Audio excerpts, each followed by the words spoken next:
Энэ зурган дээр харагдаж байгаа эмэгтэй бол дэлхийн бараг ихэнх ирчүүдийн сайн мэддэг, гэхдээ нөгөө талаасаа бас яг сайн мэддэггүй тэр эмэгтэй байгаа. За хин бэ гэд асуугаад байв. Энэ хүн бол ихэнх хүмүүсийн зургийг хараад шууд таньж байгаачлан Мия Калифа байгаа. Өнөөдөр бүгдээрээ P гэдэг үгийг хэлэхгүй дандаа энэ салбар гэд яриад явчих гэж бодож гин. Бас YouTube guideline-ы дагуу тэр үгийг бас байн хамаагүй хэлээд байж болох байх. За Мия Калифа бол ердөө 3 сар энэ салбарт ажилласан мөртлөөсөө бүх цаг үеийн хамгийн алдартай энэ салбарын од болсон гэж хэлж болно. За Мия Калифа муслим эмэгтэйчүүдийн толгойдоо өмсдөг гэвлүүр гэхүүтэй хижаб өмсөөд 2 хүнтэй хамт байж байгаа. Тэр бичлэг нь түүнд хормын дотор дэлхийд даяар асар их алдар нэр, асар их үзэн ядалтыг яг нэгэн зэрэг авчирсан байдаг. За энэхүү ганц бичлэг нь гинжин хэлхээ гэх юм уу да ийм домино эффект үүсгээд Мияг олон жилийн турш энэ салбарын сайтуудын хамгийн хайгдсан жүжигчин болгож нэг үгээр хэлэх юм бол түүнийг олон нийтийн танил буюу селебрити болгосон байдаг. Мия Калифа алдар нэртэй болсноос хойш олон жилийн дараа энэ салбарт байх хугацаанд ердөө $12,000 олсон гэдгийг илчилгээд олон хүн цочирдсан. Мөн Мия энэ салбарыг хэр зэрэг бузар булхаатай болохыг, түүний амьдралыг хэрхэн бүрэн сүрүүлснийг, мөн нэгэн компани түүнийг хэрхэн бүрэн удирдаад компанида ашигтайгаар ашигласныг дэлгэснээр дэлхийн нийт Мияг хохирогч гэж харж эхэлсэн.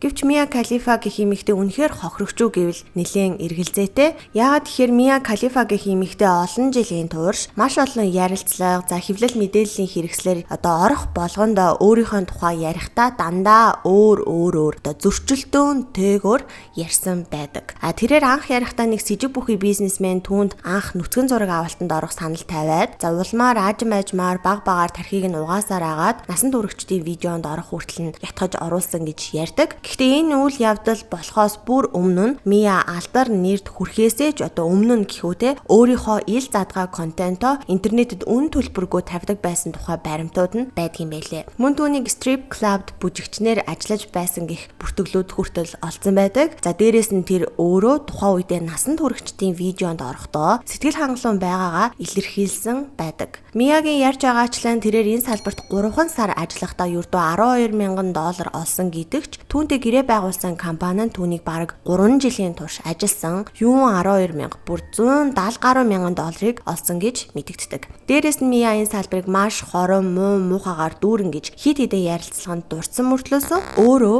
OnlyFans буюу ийм төрлийн контент зураг бичлэгээ зардаг платформд бүртгүүлээд өөрийн гэсэн аккаунтаа нийцгэсэн байдаг.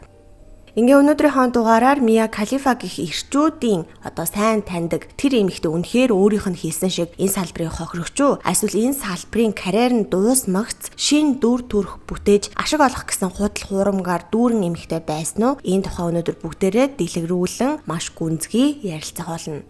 За Мия Калифа гэх эмэгтэй 1993 онд бүгд найрамдах Ливан улс буюу Либанонд төрсөн. За Либанон нь исламын шашинтай улс хэдий ч түүний эцэг эх нь бас нэлийн шүтлэгтэй хүмүүс байсан. За гэхдээ католик шашны ёсоор хүмүүжсэн байдаг. За тэрч байтугай Мия Калифагийн гарн дээр нь католик шашны бэлэгдэл бүхий шивээс байдаг юм байна. Либанонд байхдаа Францын хувийн сургуульд суралцсанаар унган англи хэлтэй болсон. 2011 онд Либанонд эсэргүүцлийн жагсаал цуглаан маш ихээр өрнөөд улс төрийн тогтворгүй үе тохиолдсноор түүний гэр бүл нь эх орноо орхин гарсан байдаг. Тухайн үеийн жагсаал нь Сирийн эзлэн түрэмгийллийн эсрэг байсан бөгөөд олон хүн баривчлагдаж нөхцөл байдал нэлээд ширүүн байсан тул Миягийн гэр бүл энэ бүхнээс холдохоор Америк нэгдсэн улс руу нүүсэн байдаг. Гэхдээ 9-р сарын 11-ний халдлага болоод нэг их удаагүй байхад ойрхон дорнод гаралтай гэр бүл Америк нэгдсэн улсад ирсэн нь тийм ч зөв сонголт байгаагүй. Ойрхон дорнод гаралтай эсвэл муслим шашинтай хүүхдүүд сургуульд сурахад хүртэл маш хэцүү байдаг байсан бөгөөд Миягч гэсэн хамгийн бараа арьстай хачин хүүхэд гэж шоолж сургууль даяараа дээрлэгдэг байсан юм байна. За Мия 2021 онд Call Her Daddy подкастт орох үеэрээ энэ тухайгаа ярихдаа би бусдаас шал өөр байсан. За манай сургуулийн хүүхдүүд ихэнх цагаан арьстай эсвэл еврей хүүхдүүд байдаг байсан. За би тэднэр шиг бар мицва буюу еврейчүүдийн баярыг хамтдаа тэмдэглэж өдийн хоолндоо газрын самрын тостой талах идэхийг хүсдэг байсан. Тэгээ 9-р сарын 11-ний дараа дээрлэхэлд улам ширүүлсэн тул миний хүүхэд нас нэлээд хүнд өнгөрсөн. Надад олон найз байгаагүй гэж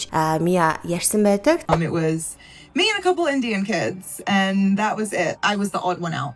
and everyone was white and Jewish, and I wanted to have a bar mitzvah, and I wanted to do all of these things that everyone else was doing, and eat the peanut butter jelly sandwiches in my lunch bag like everyone else. And there was a lot of bullying and a lot of things that Үүнээс гадна дээрлэхэлт нь ганц арьс өнгнөөс нь бол болоогүй, дээрэс нь Мия илүүдл жинтэй байснаас болж шоолуулдаг байсан юм байна. За үүнээс болж Мия бол өөртөө итгэх итгэлгүй одоо нэгэн болж өссөн. Амьдралынх нь яг ийм хүнд үед нь аав нь түүнийг Виржиниад байдаг дотор байртай одоо boarding school гэдэгтэй ийм цэргийн сургуульд оруулчихсан юм байна. За ингээд Мия 16 настайдаа тус сургуульд өөрийнхөө ирээдүйн нөхөртөөгөө танилцсан. За хамгийн эвгүй нь гэх юм бол тухайн үед тэр залуунд 23 настай буюу Миягаас 7 насаар ах байсан. За яг насанд хүрсэн хүмүүсийн хувьд 7 насны зөрүү энгийн зүйлч гэсэн 16 настай ах өөрөөсөө 7 ах залуутай үерхэн гэхээр ер нь аль болохгүй зүйл гэж бодож гин. За ингээд 2 жилийн дараа Мияг 18 нас хүрэнгүүт тэр хоёр шууд гэрлэлтэд батлуулсан байгаа юм. Миягийн хувьд ийм алхам хийсэн гол шалтгаанаа өөртөө итгэх итгэл нь маш доогуур байсантай холбоотой гэж тайлбарладаг. За тэрээр би бусдаас өөр байхаасаа сэтгэл татан биш байгаагаасаа маш их ичдэгсэн. Өөртөө итгэж өөрийгөө үнэлж чаддаггүй байсан болохоор бусдаас одоо хин нэгнээс тэр дундаа эрэгтэй хүнээс хүлээн зөвшөөрөл одоо авахыг хүсдэг байсан. Тэгээд л 16 таада 23 та залуутай үерхэж эхэлсэндээ гэж ярьсан байт юм бэлээ. За тэгээ ахлах сургуулаа төгсөөд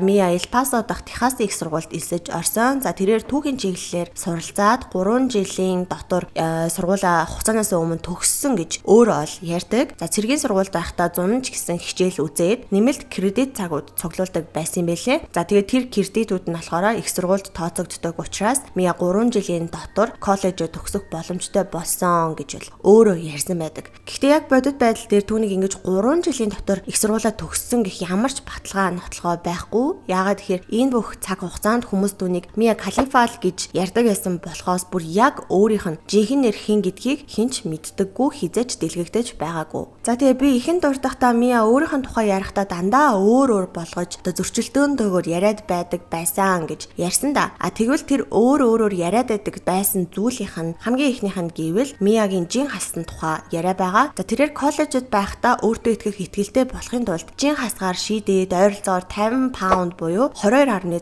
кг-ыг хассан гэж ярьдаг. За ингээд харахаар үнэхээр сайн хассан байна. Гэхдээ Мия ямар ярилцлага өгж байгаагаас шалтгаалаад хэрхэн жин хассан тухайга өөрөөр яриад байдаг. Нэг ярилцлаганда тэрээр дасгал хөдөлгөөн хийж газтай ундаа одоо сууданаас татгалзах замаар жингээ хассан гэж хэлдэг. Бас алкогол нэг их хэрэглэдэггүй болохоор пивнийг үзэнч гэдэг юм уу те дарс согтууруулах ундаанаас калори авна гэж санаа зовх шаардлага байгаагүй гэж ярьсан байдаг. Харин дараагаар нь Call Her Daddy гэд подкастн дээр болохоор өөрийгөө өлсгөж гүйлгдэг ийм хэтрүүлэн хэрэглэх замаар жин хассан гэж ярьсан байдаг. Ингээ өөрөөр хэлэх юм бол ихэвчлэн эмэгтэйчүүд үздэг girl power энтер гэдэг ер нь их тийм хүмүүс тухайн одоо оролцогчийнх нь дотроо хинбэ гэдгийг нь ойлгох гэж үздэг тийм подкаст штэ Call Her Daddy чинь тэгэнгүүт тийм подкастн дээр болохоор жингээ хамгийн муу аргаар хассан юу ч идэхгүй зүгээр маш эрүүл бус байдлаар туулгах юм хэтрүүлэн хэрэглээд одоо өөрийгөө маш их зовоож ээж энэ жинд би очсон тэгж огцом хассан энтер гэж одоо өрөвдүүлэх маягаар тийм тактиктай ярьсан байдаг. The weight in the worst possible way. What do you mean? How did you do it? Not eating, just being completely unhealthy, abusing laxatives, just doing all of these things to put my body through the ringer and lose this weight so drastically.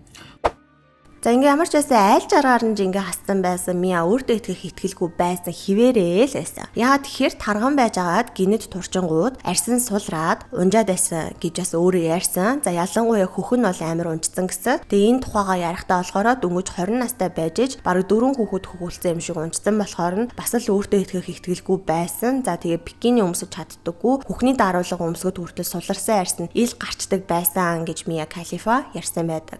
За ингээ мэдээж өөртөө итгэх итгэлээ эргүүлэн олж авахын тулд тэрээр хөх томруулах мэс засал хийлэхээр шийдсэн. За Мия коллежид байхдаа хөх томруулах мэс засал зориулж мөнгө хуримтлуулж ирсэн гэж өөрөө ярьж байгаа. Бас хамгийн сайн эмчтэй хамгийн зөв ажилбар хийдэг. За дээрэс нь хамгийн боломжийн үнэтэй эмнэлэг олох гээд маш их судалгаа хийсний дараагаар Майами руу явсан. За бас нөгөө талаас нь Майамиг сонгосон шалтгаан нь Калифорниад амьдрахыг хүсэхгүй байсантай холбоотой гэж Мия ярьсан байдаг. За ер нь бол Америкт хөх томруулах мэс заслыг хамгийн сайн хийдэг шилдэг эмчнэр нь Beverly Hills-д байдаг. За Beverly Hills-д байдгаас арай үнэн хямд, арай туршлах багтай одоо яг доотлогын төвшний эмчнэр гэх юм уу? Тэгээ ийм эмчнэр нь болохоор Miami-гийн Coral Gables байдсан байлээ. Ингээд хөхний имплантын тусламжтайгаар Мия гадаад төрхөө бүрэн өөрчлөөд ер нь бол glow up хийснийхаа эцэст өөрийнхөө амьдралын туршид одоо дандаа хүсдэг байсан тэр зүйлээ бол олж авч чадсан. За өөрөөр хэлэх юм бол ирчүүдийн анхаарлыг татаж эхэлсэн. Өмнө нь гудамжаар алхахад ирчүүд түүн рүү арьс өнгнөөс нь болоод зэвүүдсэн харцаар хардаг байсан бол харин хөх илгэснийхаа дараагаар нэг тийм сонирхсон, сонцсон ч гэх юм уу одоо хүсэмжилсэн ч гэх юм уу тийм харцаар ширтэг болсныг Мия л өөрөө анзаарч эхэлсэн. Тухайн үед тэрээр энэ салбар руу арай ороогүй буюу Майамид нөхөртөөгөө хамт амьдраад Fat Rockers гээд түргэн хоолны газарт ажилладаг байсан юм билээ.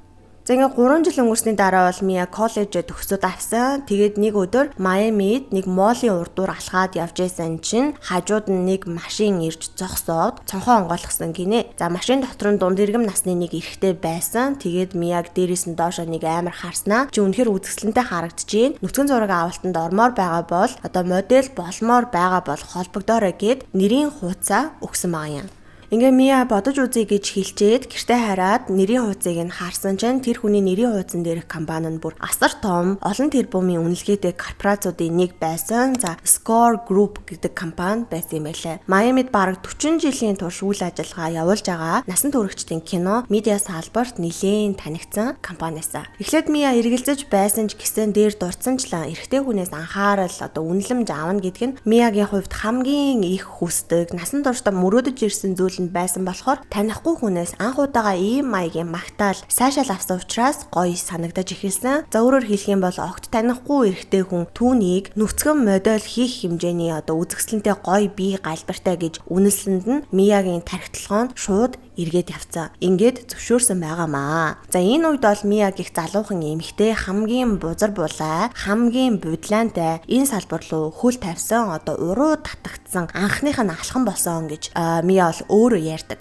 Зарим талаараа Миягийн өөрийнх нь ингэж ярьж байгаа нь үнэн байж болох ч гэсэн нөгөө талаас харах юм бол энэ үйл явдал нь Миягийн хувьд анх удаага ил задгаа контентэнд оролцох гэж байгаа үйл явдал бол биш байсан. Тэгээ өнөөдрийн түүхийг сонсоод магадгүй хүмүүс хүү нөхөртэй байсан юм уу? Нөхөр нь дургуутдаггүй байсан байх та гэж бодож байгаа байх. Тэгвэл бүр эсэргээрээ Миягийн нөхөр нь Миягийн энэ салбар руу ороход нь бүр амар их нөлөө үзүүлсэн. Энэ салбарын карьерийг нь дэмждэг байсан. Учир нь түүний нөхөр нь өөрөө ийм төрлийн контентууд бүр амар донтцсон, эрүүл бус хэмжээнд хүрсэн байсан гэсэн. За ингээд хүмүүс үүнээс улбаалаад хайгаад ухаад үтсэн чинь дээр дурдсанчлаа Мияг энэ салбарын одоо мэрэгжлийн болохоос өмнө нь энэ салбарт орохоос өмнө нь нөхөртөөгөө хамтдаа Reddit дээр одоо насан туршидтын сэдвтэй subreddit дээр нүцгэн зургуудаа постлдог байсан болж таарсан. Жишээлх юм бол username нь болохоор бүр Dirty Cam and Dirty Cam's wife гэсэн нэртэй байгаа юм. Бузар Cam болон Бузар Cam-ийн эхнэр хоёр гэх юм уу да. Тэгээ ер нь бол одоо ингээд нэрнээс нь харахад ямархуу аккаунт хөтэлдэг байсан нь шууд харагдж байна. Тэгээ үүнийхээ дараагаар хүмүүс Мияг ухаж хайж эхлээд бүр дээр үеийнхэн зүйлсийг бас гаргаж ирсэн. Жишээлх юм бол Миягийн өөрийнхөө тухай ярьсан подкастуудыг үзэхээр коллежид сурч байхдаа баримаа хийдэг байсан, модель хийдэг байсан. Deal or no deal гэд нэвтрүүлгийн Испани хувилбарт нь тоглоод мөнгө олдог байсан гэж ярьсан байдаг ч гэсэн дээрх нэмэлт ажлуудынхаа нэгийг бол төдийлөн дурдаад байдгүй. За тэр ажил нь юу вэ гэхээр 2012 онд буюу энэ салбарт орохоос хамаагүй өмнө нь El Paso дахь Soda гэдэг нэртэй strip club ажиллаж байсан нь дэлгэгдсэн байдаг. YouTube-ийн дүрмийн дагуу хамаагүй бичлэг нь бол оруулж болохгүй. Гэхдээ яг хальт скриншотыг нь би оруулчих. Тэгээ энэ зурагнаас хараад хүмүүс яаж одоо Мияг энэ салбарт орохоос өмнө нь ингэж ажилдаг байсан гэж мэдээд байгаа вэ гэхээр энэ зурган дээр Мия хөх хийлгээгүй байсан гэж байгаа юм. Тэгэхээр Мия өөрийгөө 2014 онд хөх хийлгсэн гэж ярьжсэн болохоор 2014 оноос өмнө lap dance хийж байсан гэж хүмүүс тодорхойлсон юм байна. Тэгээ өөрөөр хэлэх юм бол тэрээр коллежид төгсөөд Майами руу нүүхээс өмнө л коллежид байхдаа л тайчигч хийдэг байсан байгаа юм. Тэгэхээр яг ингээ харангууд гинэн цайлган хөөрхөн охин байжсэн чинь нэг дунд иргэм насны хүн Мияг дуудснаа тархитлагыг нь эргүүлээд энэ салбар руу оруулсан юм бол биш. Мия өөрийнхөө хүслээр магадгүй нөхрийнхөө хүслээр ч юм уу нэг бол санхүүгийн хэрэгцээнээсээ болоод айл эрт үеэсээ эхлэн энэ салбар руу аажмаар орж исэн гэдг нь тодорхой харагдаж байна. Хамгийн гол нь яг ийм замнал руу ороход нь хазаарлах ёстой байсан хүн нь бол түүний нөхөр нь байсан ч гэсэн эсэргээрээ дэмждэг байсныг нь бол дээр дурдсан. За Мияг анх нүцгэн модель болох санал аваад гэртээ нэрийн хуудас бариад ирэхэд нь нөхөр нь бүр амар баярлаад тэгээд Мияг ятгахсаар агаад зөвшөөрүүлсэн байдаг. Тухайд Мия Халифа интернетээр дүүрэн л иймэрхүү зүйлс байдаг учраас хинч түүнийг анзаарахгүй байхаа гэж төсөөлжсэн байх. Гэхдээ энэ бүхэн нь түүний төсөөлснөөс тис өөр хэмжээнд хүрсэн байдгаа. Сая бүгдээрээ Мияг хэн байсан тухайн ярьсан юм чинь одоо яаж олонний танил болсон тухайн яри. За анх тэрээр Мия Халифа биш Мия Халиста гэх тайзны нэрээр 226 зураг авахулж 2 цаг гаруй урттай контентэнд орсон байдаг. За энэ Миягийн нөгөө л нэг өөрөөр ярьдаг түүхүүдийнх нь бас нэгэн илрэл байгаа. За тухайлах юм бол Мия өөрийгөө энэ салбарт байсан тухайга ярихдаа анхны контентоо одоо Bang Bros гэх компанитай хамтарч хийсэн мэтээр тайлбарладаг боловч үүнээс өмнө нь өөр нэгэн компани нэлийн олон видео хийсэн нь тодорхой байдаг. За эхлээд Mia Scorer гэх газартай хамтарч ажиллаж байхдаа олонний анхааралд бол бага зэрэг өртөж эхэлсэн бөгөөд энэ нь явандаа одоо Bang Bros гэх илүү том компани хараанд өртөж одоо илүү их контент хийх гүүрэнд болсон юм байлээ. Bang Bros гэх газартай хамтарч эхэлснээр нэрээ Mia Khalifa болгон өөрчилсөн. За Mia гэдэг нь болохоор нохооных нь нэр юм байлээ. Харин Khalifa гэдэг нэрээ болохоор rapper Wiz Khalifa-гаас санаа авч өгсөн байдаг. За тэгээ үүнээс болоод дэлхийд дахинд зөндөө олон хүмүүс Mia Khalifa, Wiz Khalifa хоёрыг хамаатнууд гэж боддог байсан гэсэн. Ингээ хоёр дахь entertainment компани болох Bang Bros-тэй гэрээ байгуулсныхаа дараахан продюсерууд нь Мияг араб хэлээр чөлөөтэй ярьж чаддаг болохыг нь мэдсэн бөгөөд Мияг алдар нэрд хүргэх нэгэн видео хийх санааг олсон байдаг. За тэр нь болохоор Мия муслим шашинтай эмэгтэйчүүдийн толгоон өмсгөл буюу одоо хижабыг зүүж агаад хоёр хүнтэй хамт нөгөө юмыг хийдэг ийм бичлэг хийхээр болсон. За энэ видеонд цацагдмагцаа Мияг маш алдартай болгосон ч гэсэн буруу талаараа алдартай болгосон гэж хэлж болно. Энэхүү бичлэгийн дэлхийд даяарх муслим шашинтнуудыг туйлын ихээр доромжилсан хэрэг байсан бөгөөд шашны зан үйлийн хувцсыг өмсөөд ёс бус зүйл хийж байгаа нь муслим ертөнцид шууд хараам хийсэн үйл явдал болсон байгаа. Өөрөөр хэлэх юм бол хатуу хоригддаг зүйлийг нь хийсэн маш бүдүүлэг хэрэг байсан. Ялангуяа Миягийн төрлөг хийх орн Либанон улс нь өөрөө муслим шашинтай тул энэ нь асар том доромжлол за их орноос урвсан үйлдэл мэт харагдаж эхэлсэн. Муслим хүмүүс Мияг бусдын хүслийг хангахын тулд өөрийнхөө үндэс угсаагаа худалдсан үгүй хийсэн эмэгтэй гэж үзэх болсон. Үүнээс үүдэлтэй муслимчуудын уур хилэн хэмжээшгүй дээд зэгтээ тулаад дэлхийн өнцөг булан борт байгаа муслимчууд шашин шүтлгийг нь үл хүндэтгсэн явдалд галзуурах шахаад ойрох дорнодын орнуудаас Мия руу асар их амь насанд нь занал хийсэн мессежүүд бол ирж эхэлсэн. Исламын улсуудын террорист бүлэглэлүүдийн гишүүд хүртэл Мияг занал хийж Миягийн толгойг нь тастаж байгаа юм шиг эвлүүлсэн ийм зургуудыг Мия руу илгээж эхэлсэн байдаг. За Мияг өөрийнх нь эх орон Либанон болон хэд хэдэн муслим шашинтай улс руу нэвтрхийг нь хориглож түүний контентыг үзхийг нь чандлан хориглосон байдаг. Цаашлаад энэхүү дуйлан шууган нь маш хүчтэй байснаар зогсохгүй эцэг эх нь хүртэл үүнийг нь олж мэдээд түүнийг хүүхдээ гэж хүлээн зөвшөөрөхөөс татгалцсан. Харилцаагаа бүрэн тасалсан байдаг. За бүр гэр бүл нь мэдэгдэл гаргасан байд юм байлээ. За энэ дээр юу гэсэн байгаа вэ гэхээр бид эх орноос алсхол амьдарч буй хаан төлөөсийг бол түлж байгаа бололтой. Бидний хүүхдүүд эх орныхоос соёл уламжлал, үнэт зүйлстэй огт нийцгүй нийгэмд дасан зохицож өссөн. Тиймээс түүний энэ үйлдэл нь манай гэр бүлийн итгэл үнэмшил, түүний хүмүүжил, эсвэл Либанон үндэс угсаатай аль ч талаараа нийцэхгүй байна. Тиймээс бид түүний хийсэн бүхнээс өөрсдөө ангид байлгахаа мэдэгдэж байна. Түүний байгаа байдал нь гэр бүл болон төрлөх Либанон орноо гутааж байгаа тул түүнийг ухаан суун гэдэгт найдаж байна гэсэн ийм утгатай мэдэгдлийг бол ар гэр нь бол гаргасан байдаг. Гэхдээ ийм их хил ам дагуулсан дуйлан Миягийн хувьд бас нэг их тийм муу байгаагүй. Учир нь энэ үйл явдал нь бараг л одоо Мияг инфлюенсер болгож хувиргасан байдаг. За тэрээр Twitter дээр 100 мянган дагагчтай болоод Instagram дээр 2 сая гаруй дагагчтай болсон. За яагаад ийм их дагагчтай болсон бэ гэхээр энэ үед Мия өөрийг нь үзэн ядагчдад маш хурдан хариу өгч эхэлсэн байдаг. За ялангуяа айгүй их нэг тийм өгөөдсөн одоо хоржоонтой хариултуудыг өгөөд идэг гэсэн байна. Жишээлх юм бол нэг хүн удахгүй чиний толгоогч нь аавна гэсэн чинь Мия хариуд нь миний хөхөл биш бол яах вэ? Их үнэтэй олж авсан юм а гэж бичсэн байдаг. Бас Мия нэг удаа ойрхот орндын улсуудад надаас өөр санаа зовох зүйл одоо чухал зүйл алгуу гэж бичсэн байгаа юм. Энэ болохоор нийгмийн асуудлыг бас хүндсэн агуулгатай гэж хэлж болно. Үүнээс гадна нэг хүн Мияг чи тамд очих хамгийн ихний хүн гэдгийг мэдэж гинөө гэсэн чинь хариуд нь Мия ашгүйдээ сүүлийн үед жаахан борлоо гэж бодоод байсан юм а гэж хариулсан байт юм байна. Мөн нэг удаа Мия Twitter дээрээ Холливуудын кинонуудад муслимчуудыг энэ салбарын айлч бичлэгнээс илүү муухайгаар дүрсэлдэгэ гэж хэлж давхар Холливуудыг болон Америкчуудыг шүүмжлээд амжсан.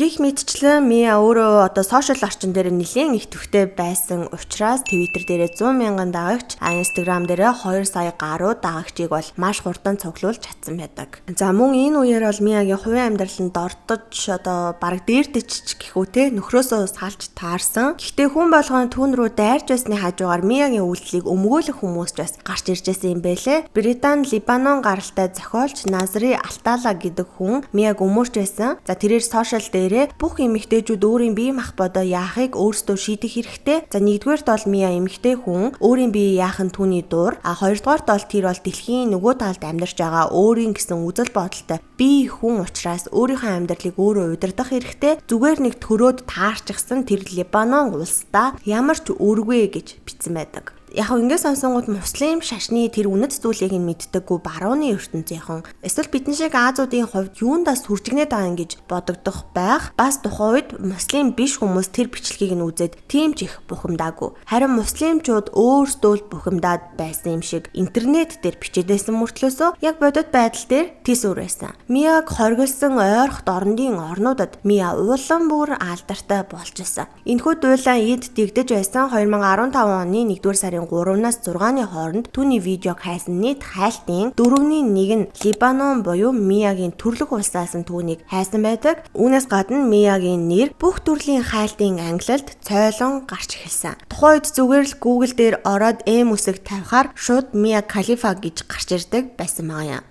Энэ салбарын нэгэн сайтын ерөнхийлөгч хэлэхдээ Арабын ертөнцид үүссэн энэхүү эсэргүүцэл нь эргээд Streisand-ийн эффект буюу ямар нэгэн зүйлийг нуух эсвэл хориглох тусам улам бүр олонний анхааралд өртөх үзэгдэл болж хувирдаг гэж ярьсан байдаг. Мөн тухайн жилдээ Мия хүмүүсийн хамгийн сайн мэддэг одоо Hub гэдэг сайт байдаг. За тэр сайтын хамгийн их хайгцсан жүжигчин болсон байдаг. Бүр Либаноны нэгэн шар аригны үйлдвэр Миягийн нэрийг ашиглан өөрийн бүтээгдэхүүнийхээ хажууд Миягийн зүудэг нүдний шилийг нь тавиад зар сурталчилгаагаа хүртэл хийж байсан. Ингээд эдгээр үйл явдлын дараа Bank Bros буюу Миягийн тэр бичлэгийг нь хамтарч хийсэн агентлагийг эзэмшдэг WGCZ компани Миягаас үргэлжлүүлэн ашиг олохын тулд түүнтэй урт хугацааны гэрээ байгуулахыг санал болгосон. За ингээд Мия тус компанитай аль биесээр гэрээ байгуулж сар бүр хэд хэдэн зураг авалтанд орохор болсон. Гэвч гинэтхэн Миягийн бодол нь өөрчлөгдөөд ажлаасаа бүр мөсөн гарахаар шийдснээр түүний энэ салбарт ажилласан 3 сарын хугацаанд эцэслэгдсэн.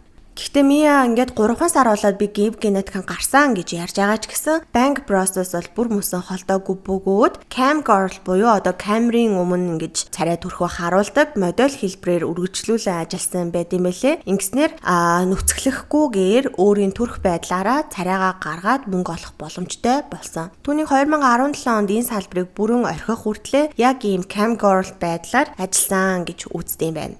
За ингээ 2017 оноос эхлээ Мия энэ салбарыг ардаа орхиж энгийн ажил хийхийг хичээсэн ч гэсэн хаа сайгүй Мияг бол таньжсэн учраас тийм ч амар байгаагүй. Ажлын ярилцлаганд орох үеэр HR-ууд нь түүн рүү нэг сонин харж яснаа Google-ээс хаагаад түүнийг шууд хэн болохыг нь төвөггүй мэдчихдэг байсан. За Мияд бол хуулийн туслах, за дараа нэгтлэн бодогчийн ажил олцсон ч гэсэн хамт ажиллагсад нь болон даргийнхаа таагүй хандлагаас болоод аль аль нь бүтлгүүцсэн. Ингээд энгийн ажил хийн гэдэг нь боломжгүй зүйл гэдгийг Мия бол ухаарч эхэлсэн. За дээрээс нь олон нийтийн газар явах нь Миягийн хувьд бол жинхэнэ хар дарсан зүуд болж эхэлсэн. Хүмүүс түүний нүүрлүү уцаа тулгах, зарим үед түүнд гар хүрхийг хүртэл оролдох зэрэг асуудлууд гардаг болж эхэлсэн. Ингэж явсаар байгаад 2017 оны сүүлээр комплекс сэтгүүл Миятай холбогдоод сагсан бөмбөгийн тамирчин Гилберт Арнестай хамтдаа нэг шинэ шоу хөтлөх саналыг бол тавьсан байдаг. За энэ нь бол Миягийн хувьд бол яг л хайж байсан тэр боломж нь байсан гэж хэлж болно. За учир нь бол Мия спортын улаан фэн төдийгүй уул нь бол спортын маш их мэдлэгтэй эмэгтэй байсан. За энэ ажил нь бол түүнийг өнгөрсөн үеийнх нь хар бараан дурсамж болон насан туршидчны салбараас нь бол гаргаад өөрийнх нь чин сэтгэлээсээ сонирхдог салбар руу орох гүүрэн болно гэж Мия найдаж байсан. Өөрөөр хэлэх юм бол өнгөрсөн түүхээсээ салж чадах юм шиг санагдаж байсан ч бүхэлдээ эндүрлээсэн. Мия спортод үнэхээр мэдлэгтэй байсан ч гэсэн хүмүүс түүний өнгөрсөн үеийнх нь тэр хийж байсан ажилд нь илүү анхаарал хандуулсан хിവэрэл байсан. Тэгээ яасан мэ гэхээр ингээ спорт руу ороод эхэлсэн чинь маш олон тамирчдаас Мияд нэлээд олон чатнууд бол ирж эхэлсэн бэлээ. За тухайлах юм бол Wilson Contreras гэдэг хүнээс ирсэн байна. Chad Kelly гэдэг хүнээс ирсэн байна. Duke Williams гэдэг тамирчдын бичиж байсан зөндөө олон чатныхаа скриншотыг Мия Twitter дээрээ ил болгож тавьж эхэлсэн. Өөрт нь сэтэн хайсан хүмүүсийг ингэж илчилж байсан нь нэг талаараа маш том сенсац болсон ч гэсэн нөгөө талаараа өнгөрсөн түүхээсээ холдоход нь төдийлөн тус болоогүй. Яа тэгэхээр Мия энэ спортын шоунд бас л 3 сар ажиллаад гарсан байгаа юм. За тэгээ үүнийхэн дараа Rooster Teeth гэж сүлжээний Sportsball хэмээх бас нэгэн спортын шоуг бол хөтлж эхэлсэн ч гэсэн 2018 оны сүүл гэхэд энэ ажил нь бас л дуусгуур болсон.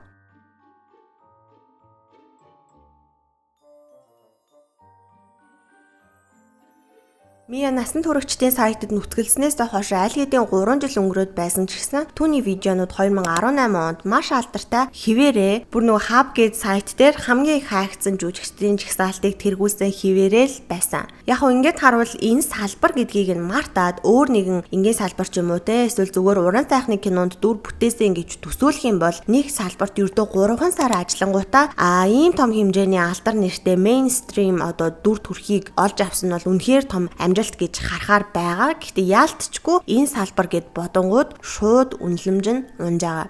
За ингээ Мия 2-2 спортын шоу хөтлөөд бүтлгүүтээд Мияг хүмүүс овоо мартаж эхэлжсэн чинь түүний нэр хүндийг дахиад олон нийтийн дунд улам дэгдээсэн нэг зүйл болсон. За тэр нь юу вэ гэхээр I Love Friday гэд хамтлаг Мияд зориулж diss track буюу одоо шүүмжилсэн дуу гаргасан байдаг. За энэхүү diss дуу нь болохоор Миягаас өөрөөс нь болж гарсан дуу гэж хэлж олно. Мия Twitter дээр нэг рэперийг муслим эмэгтэйчүүдийг арай дэндүү үл хүндэтгэж биднийг муу муухагаар сэтгэгдэл төрүүлж байна гэсэн утгатай твит хийсэн байгаа юм. Өөрөө муслим эмэгтэй хүнийг доромжилсан нэг тийм одоо насан туршидчдын бичлэгэнд улаан цайн тоглолцоод одоо болохоор өөр хүнийг муслим эмэгтэй хүнийг доромжлоо гэд яриад байгаа нь хоёр нүртэй үйлдэл гэж харагдчихсан болохоор I Love Friday гэх хамтлаг түүнд зориулж diss дуу хийхээр шийдсэн. Гэтэл энэ дуу нь олонний анхааралд ороод эхэлснийхаа дараа тэр Миягийн бичсэн гээд байгаа твит нь худлаа зүгээр Photoshop байсан гэдг нь илэрсэн. Ер нь тэгээд харахад Монголд ч гэсэн за юу гэж ийм юм бичгэвдэ гэхээр хүмүүс нэг сонин юм бичсэн юм шиг байдаг. Та нэг ёсны одоо мим байхад чинь I Love Friday гэдэг хамтлаг жинхнээсээ Мияг бичсэн байна гэж одоо мэдээлэлээ нягтлж шалгахгүйгээр андуураад Мияд хариу бариад энэ дуугаа хийсэн байна. 2018 онд энэ дуу гарахдаа анхандаа инээдтэй агуулгаараа олон нийтийн сүлжээнд тархаж ирсэн боловч яваанда TikTok дээр хит болж эхэлсэн. За хэрэв тухайн үед одоо 18-19 оны үед TikTok хэрэглэдэг байсан бол тухайн үед бараг л хүн бүрийн сүлт дуу шиг болцсон байсан гэдгийг бол мэдэх хүмүүс нь мэдж байгаа бах. За одоо ч гэсэн энэ дууг Mia Khalifa зориулсан diss дуу гэдгийг нь мэдэхгүй. Одоо бараг л 2018-2019 оны nostalgic дурсамж сэдрээдэг дуу гэд сонсоод байдаг хүмүүс ч гэсэн одоо хүртэл байдаг юм байлээ. Ингээд TikTok дээр энэ хүү дуугийн сая видеонд ашиглаад маш их хандлт авснаар зогсохгүй. Spotify-ын шилдэг 50 багтаад YouTube дээрх music видео нь 140 сая үзэлттэй болсон байдаг. Тэгээд энэ дуунаас болоод Mia Khalifa-гийн өнөөх твитийг бодит гэж итгэж за түүнийг үзэн ядах тохиолдол бол дахиад л маш ихээр гарч эхэлсэн. Энэхүү дууг хийсэн хос хоёр буюу тэр I Love Friday гэдэг хамтлаг тухайн твитийг хуурамч байсныг мэдснийхаа дараа уучлалт гуугаагүй бөгөөд харин ч Мияг чи биднэрт талархах хэрэгтэй, учир нь бид нар чамайг улам алдартай болгож гинэ гэж ярьсан байдаг. Гэхдээ нөгөө талаас нь бодоод үзэх юм бол Mia Khalifa яг тэр салбарын од гэдгийг нь мартаад зүгээр л нэг олонний танилцаа Instagram дээр олон дагагчтай эмэгтэй байсан гэд бодоод үзэх юм бол ямар ч үндслэлгүй худал мэдээлэлд итгээд нэг хүнийг маш тэнэг харагдуулаад олон хүнд бүр доромжлуулчаад дараа нь хандлтыг чинь нэмж өгсөн бид нар талархах хэрэгтэй гэж хэлэх нь логикийн хувьд бол үнэхээр бүдүүлэг явдал гэж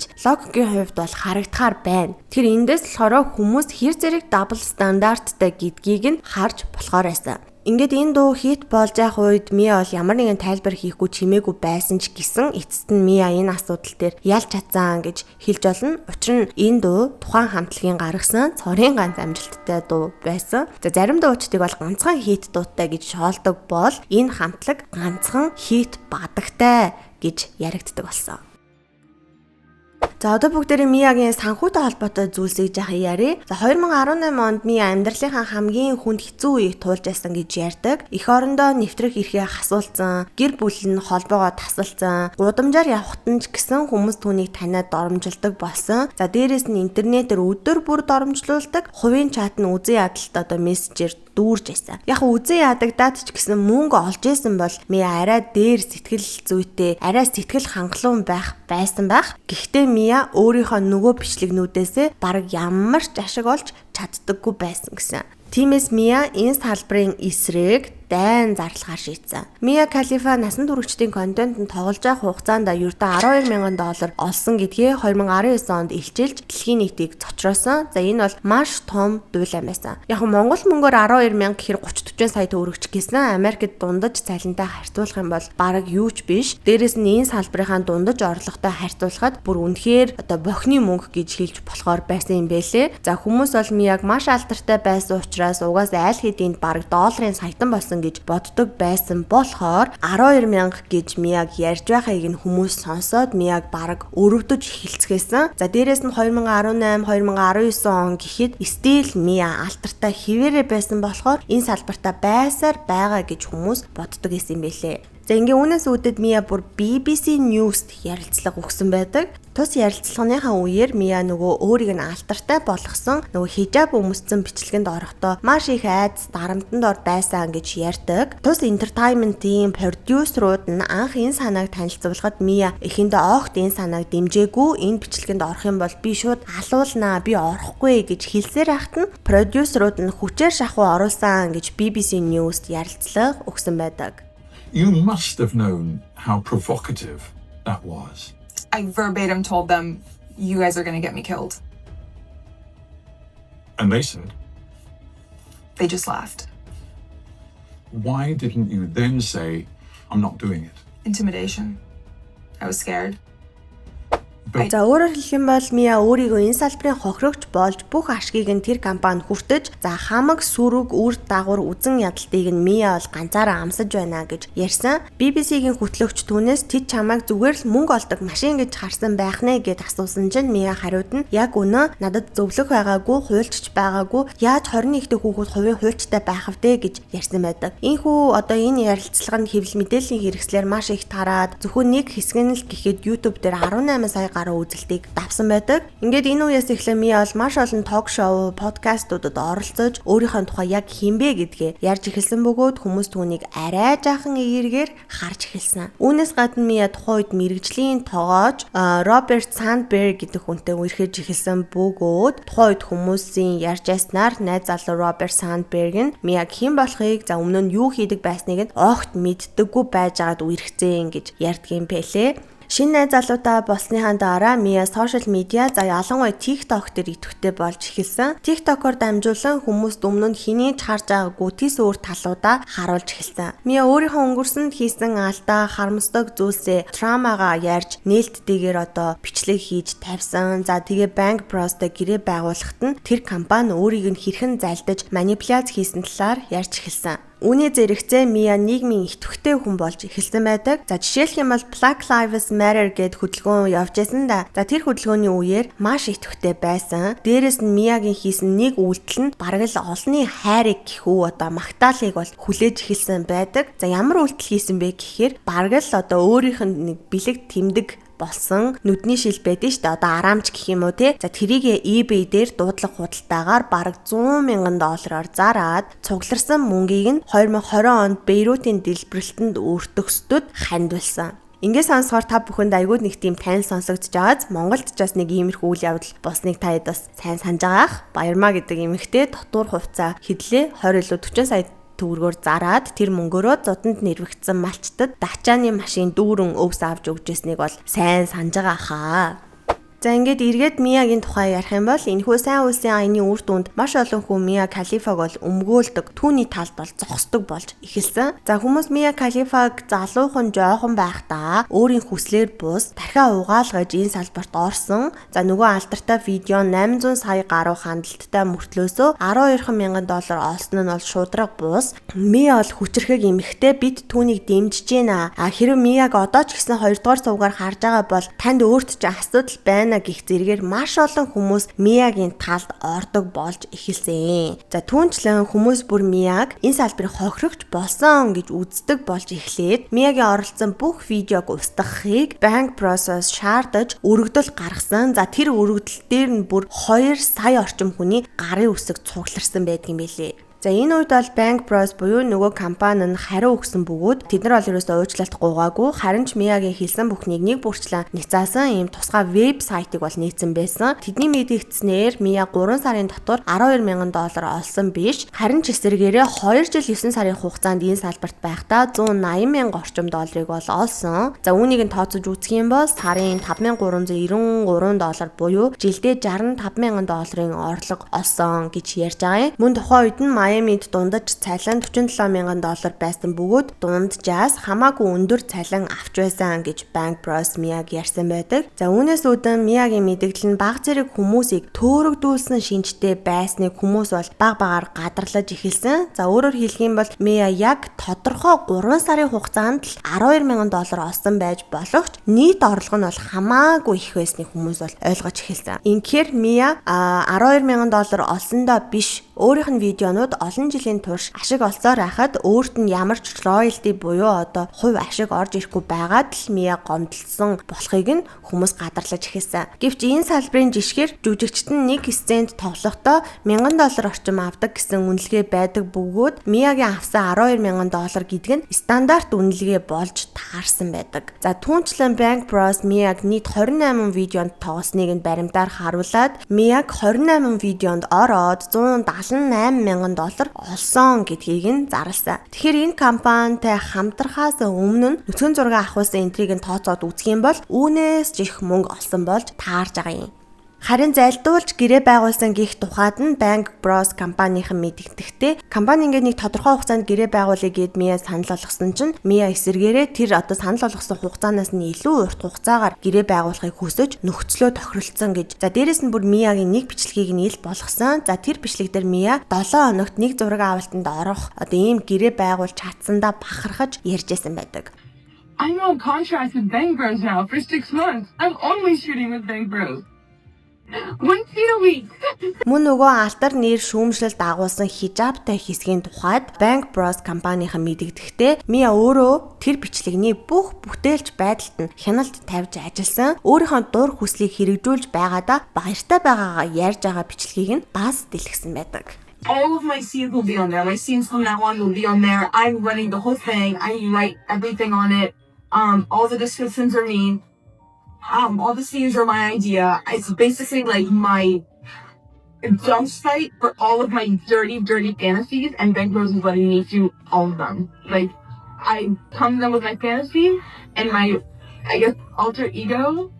I get to like live them out and document them. Мия өөрийнхөө сошиал медиа дээр өөрийгөө хохирогч байсан, маш бага цалин авсан гэж дээр дурдсанчлан ярьж байгаа боловч зарим нэг ярилцлаганда гэрээний нөхцөлийг ямар байсныг би бол өөрөө бүрэн ойлгож байсан, муу гэрээ байгаагүй гэж бас л дахиад өөрөөр ярьсан байдаг. Мөн Мия нэг удаа ярихдаа өөртөө холбоотой ямар нэгэн дуйлаанд дэгдэх бүрийд Bang Bros түүний видеонуудыг зориудаар түгээдэг гэж ярьсан байдаг бол Bang Bros компани үүнийг үгүйсгээд Мия өөрөө ямар нэгэн асуудал үүсгэх болгонд нь Google хайлт нь бол огцом өсдөг гэдгийг Google Trends-ийн одоо баримтаар бол нотолсон байдаг. За жишээлх юм бол 2018 онд Мия хоккейний нөгөө шав байдсан шүү дээ. Тим юмд хөхөө зохиулсан гэдэг яриа гарсны дараа бол Миягийн тэр бичлэгнийх нь хандлт бас өсөж исэн байна. 2019 онд $12,000 асуудал ярьж эхлэхэд нь бас хандлт нь өссөн. За 2020 онд компани руу дайрч эхлэх үед нь түүний нэр дээрх хайлт нь бол бас л асар ихээр нэмэгдэж байсныг энэхүү графикаас харж болохоор байна. Ингээ энэ бүхний дараа Bank Bros компани Мияд хууль ёсны сануулга буюу cease and desist илгээсэн бөгөөд үүнээс хойшоогоо Мия тус компани талаар огт ярихаа болоод чимээгүй болсон байдаг. Гэхдээ яг энэ салбарынхаа хар барааны талаар ярьсан байгаа ч гэсэн Bank Bros гэд тэр компани нэрийг шууд дуртахаа болсон байдаг. Энэ бүх дуулайн шууган ямар ч байсан Мия Калифагийн сошиал медиа инфлюенсерийн тэр карьерт нь бол маш том түлхэц олсон. 2020 оны эцэс гэхэд TikTok дээр 15 сая дагагчтай болсон бөгөөд Instagram болон Twitter дээр ч гэсэн аль хэдийн асар том хүрээлэлтэй болсон. Харин өнөөдрийн байдлаар түүний TikTok-ийн дагагчдын тоо 41 сая гараад явж байгаа юм байлээ. Тэгсэн чинь энэ салбараа л муулаад би ёстой тархиа угаалгасан гэл уйлан дуграад байсан хүн чинь энийг хандлтаа ашиглаад OnlyFans хаягаа нэгээд ашиг олохоор шийдэж эхэлсэн. За тухайн үед нь бол хүмүүс янз бүрээр хүлээн аваад олон хүмүүс бид нар наад кино гэж аль дээр үнгүү үзсэн. Одоо яах гэж бид нар мөнгө төлж үздэм бэ гэж одоо сошиал орчинд маазарч байсан. Би бол үүнд нь хариулт өгөхдөө би тус платформ дээр хизээж нүцгэн контентоо тавихгүй гэж анх мэдэгдэжсэн. Тэгсний яваан бодлоо өөрчлөөд дээгүүрээ нүцгэн зургуудаа оруулж эхэлсэн байдаг. Тэгээ өөрөөр хэлэх юм бол энэ нь түүний орлогын гол их үүсвэр нь болоод маш их хэмжээний ашиг олж эхэлсэн. Хүмүүс түүнийг сард 6 сая доллар олдог гэсэн цуу яриа гаргасан ч гэсэн тэрээр бас л нэг подкастт ороод үнийг өгөөсгөж ярьсан байдаг. Хөтлөгч нь Миягаас таныг өдөрт 10,000 доллар олдгоо гэж асуухад та тиймэрхүү хавцааны гэж хариулж байсан. Тэр чинь үнэн үү? Мөн таныг сард 6 сая доллар олдог гэсэн мэдээллүүд байна. Энэ үнэн үү гэсэн чинь Мия үгүй ээ, үнэхээр солиотой цуу яриа байна. Хүмүүсийн одоо хөрөнгийн хэмжээг Google-с хайхаар хизэж үнэн байдаггүй. Яг энэнтэй адилхан над чи худлаа зүг шүү гэж ярьсан байгаа юм. Suggested like $6 million a month. Like just really, is that not? Oh my God, no. That's insane. No, that's like Googling someone's net worth. That's never accurate. Those aren't true? No, of course not. Ингээ харахаар насанд хүрэгчдийн кино салбарыг бузар булаа муу мухагаар дүүрэн химэн шүүмжилж олонний анхаарлыг авч яснаа эргээд өөрийнхөө биеэ интернетээр үнэлж эхэлсэн нь маш одоо хоёр нүртэй hypocrite үйлдэл гэж харагдсан. За гэвч Mia OnlyFans орсон нь өөрийн контентоо өмнөх шигээ бусдын иргэшээлд бус бүрэн өөрийнхөө хяналтанд байлгаж байгаа өөрийгөө хөлсний ажилтан биш харин ч бизнес эрхлэгч бараг л entrepreneur болсон гэж ярьсан байгаамаа.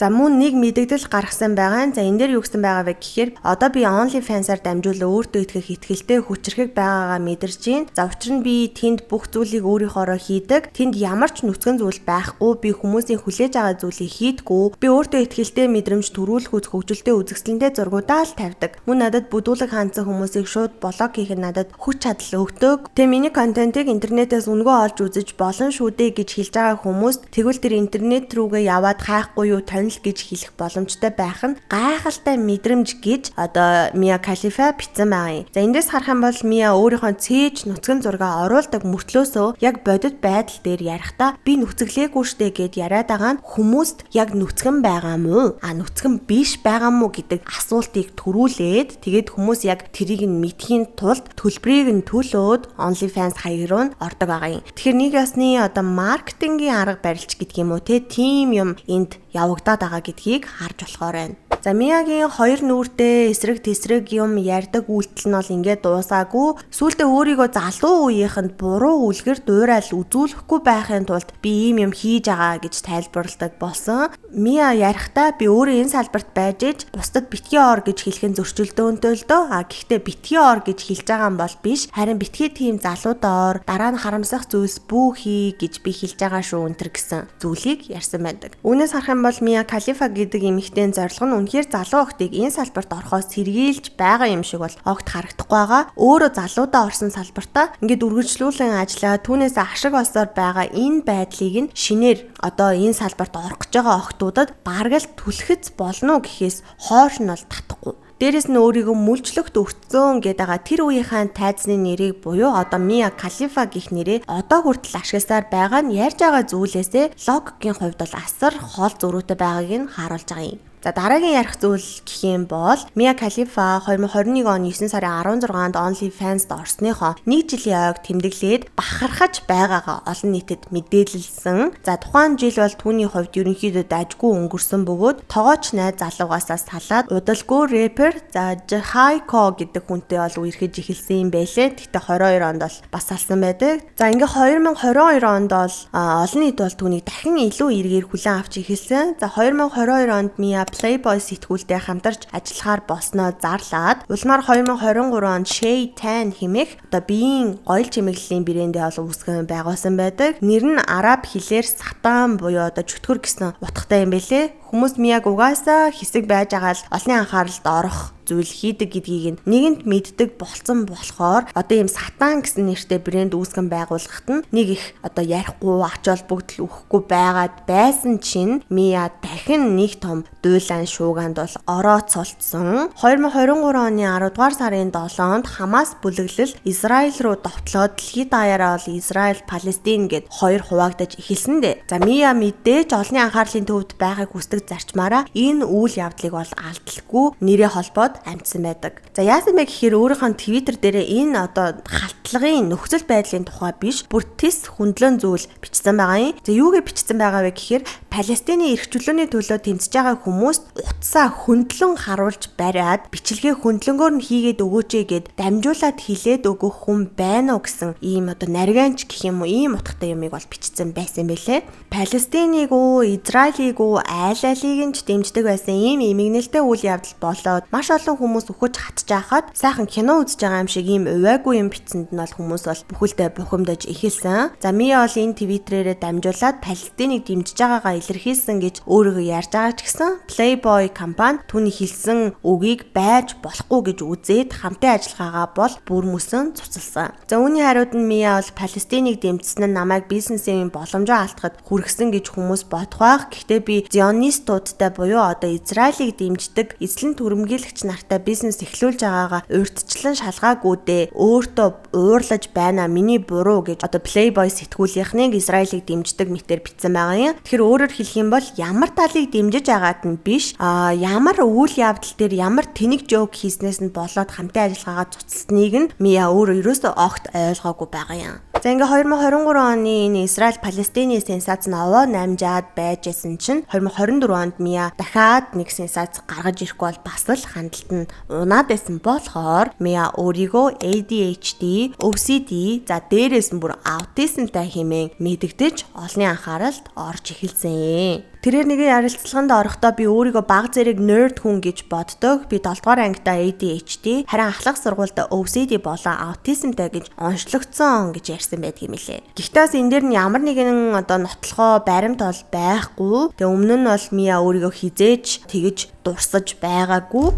Яг мэрэгжлийн эксперт биш ч гэсэн орсон ярилцлага эдрийг ингээд үзээд суухаар аутизмтай гэж харагдахгүй зүйлтэлч гэх юм уу тийм зүйл бол харагдахгүй байгааг нь ганц би гэлтэхгүй зөндөө олон хүмүүс бол интернет дээр бичсэн байдгийн байлээ. За ингээд Mia гэх эмэгтэй ярьсан зүйлийнх нь эсрэг баримтууд, нотлохоонууд гарч ирээд дандаа худлаа ярьдаг гэдэг нь батлагдаад байгаа боловч Mia өөрийгөө залуу, гинэн охин байхдаа зөвхөн нүцгэн модель хийх санал авсан ч насан туршидтын кино салбарт хуурдагдан орж хөтөлбөрийн мүйлчлэгт орсон, завлмаар амьдрал нь тэр чигтээ сүрсэн гэж ярьсан хിവэрээ л байдаг. Яг нь Mia бол тодорхой хэмжээнд ямар нэгэн байдлаар өөр хүнээс шалтгаалаад ийм зүйлд хүрсэн гэж хэлэхэд бол буруудахгүй ч гэсэн өөрөө энэ бүхнийг хүссэн гэвэл илүү бодит үнэтэй ойртох бах. Яагаад гэхээр Mia нөхөртөөгөө хамтдаа Reddit дээр ил задгаа контентуудаа ямар ч төлбөргүй нийтэлжсэн. Коллежид сурч байхдаа нэмэлт орлого олохын тулд за магадгүй хөх хийлэхийн тулд стриперээр ажиллаж байсан. Нүцгэн модель хийх боломж гарч ирэхэд нь тэр боломжийг ашигласан. Bank Bros-тай урьдчилан гэрээ байгуулсан бөгөөд нөхцлүүд нь ойлгомжтой, нээлттэй байсан. Бусдаас ямар хэмжээний доромжлол ирэхийг мэдчихсэн мөртлөө хижаб өмсөөд тэр бичлэгт За тэр бичлэгийн санаандгүй маш алдартай болонгууд нь тэр алдрыг ашиглан өөрт ашигтай гэрээ хилцлийг бол хийсэн. Гэвч тэр бичлэгнээс нь орж ирсэн үзэн ядалтыг дааж чадаагүй учраас энэ салбараасаа гарсан. Ингийн амьдралаар амьдрах гэж оролдоход өнгөрсөн нь саад болсон учраас шийдвэрүүдтэй харамссан. Ингээд амьдрах өөр арга үлдэхгүй болоод ирэнгүүт нь олон нийтийн өрөвдөх сэтгэлийг авахын тулд бүх бурууг тэр салбар дээр тогсон. Тэгээд өөрт нь ашигтай тохиромжтой үедээ дахин тэр төрлийн контентыг шиг хийж эхэлсэн байсан. Ингээд харахад дандаа өөрийнх нь сонголтоор л яваад байсан юм шиг харагдаж байгаа. Гэхдээ нөгөө талаас нь харах юм бол Мия тодорхой хэмжээнд муу нөхрөөс олж ийм болсон гэж харж болохоор л байна. Миягийн хэлснээр түүний нөхөр нь Мия өсвөр насны охин байхаас нь сонирхож эхэлсэн бөгөөд насан туршидын контентэнд донтсон залуу байсан. Хэрвээ нөхөр нь байгаагүй бол Мия энэ салбар руу орох эсэх нь багас л эргэлзээтэй. Зөвхөн насанд хүрэгчдийн контент гэхээсээ илүүтэйгээр бодит амьдрал дээр бид нар бүгдээрээ одоо хин нэгнийг ямар нэгэн буруу зүйл хийснийхэн төлөө за хүн алж хүрээ талчаагүй л бол занал хийлэх доромжлох нь яавч зөв зүйл биш. Эндээс харахад Мияд иржсэн занал хийллүүд нь түүнийг энэ насаараа энгийн амьдралаар амьдрах боломжгүй болгоод бүх зүйлийг нь сүйтгэсэн гэж бас нэг талаас нь харж болохоор байна. Гэхдээ эцсийн эцэст тэр гэрээнүүдэд гарын үсэг зурхыг хинч Мияд тулгаагүй тэр хэсгүүдэд тоглохыг хинч хүчлээгүй гэдгийг нь бол өөрөө бас хүлээн зөвшөөрсөн байдгаа. Манай монголчууд ярьдаг да муу нэрийг хусавч арилахгүй гэж ярьдаг. Миний хувьд бол энэ Мия Калифа гэдэг эмэгтэйн тухай судалгаа хийгээд амьдралынхаа тухай ухаж тунхчихсныхаа дараагаар муу нэрийг хусавч арилахгүй гэдэг үг л санаанд орж илаа. Тэгээ харин та бүхэн юу гэж бодсон бэ? Санал бодлоодоор комент хэсэгт бичиж үлдээгээрэй. За тэгээ намайг Намундар гэдэг энэ сувгаараа би өөрийнхөө сонирхолтой бас хүмүүсийн нэх мэдээд байдгүй болов гэж бодсон сэдвүүдийн хүрээнд шинэ видеонуудыг оруулаад явж байгаа. Сонин содон босон явдал сонирхолтой түүх асууд бодууштай сэдвүүдийн тухай сонсмоор байгаа хүмүүс миний With Намундар гэд шинэ сувг дээр subscribe дараарай. Утгагүй бүгдээрээ эргээд уулзъя. Bye bye.